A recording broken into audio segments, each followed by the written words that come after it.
Hello guys, আসসালামু আলাইকুম। কেমন আছেন সবাই? আশা করছি ভালো আছেন। আপনাদের তো আমিও ভালো আছি। আজকে আসছি আমরা হিমছড়ি পাহাড়ে।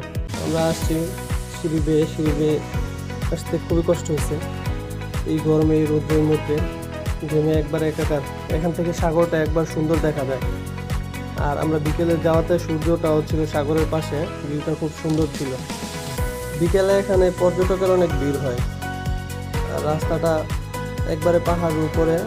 রাস্তার দুই পাশে বসার জন্য কিছু টুল দেওয়া হয়েছে, এখানে সবাই বসে পরিবেশটা দেখতে পারবে। আর সূর্য ডোবার সময় খুব সুন্দর লাগে। আমরা সামনে যাইতেছি, সামনে একটা ভিউ পয়েন্ট আছে, সেখানে লোকজনের আরো ভিড়। দেখি সামনে গিয়ে কি অবস্থা। সূর্যের বরাবর থাকাতে একবারে তাকাইতেই পারতেছি না সূর্যের দিকে, সাগরের দিকে।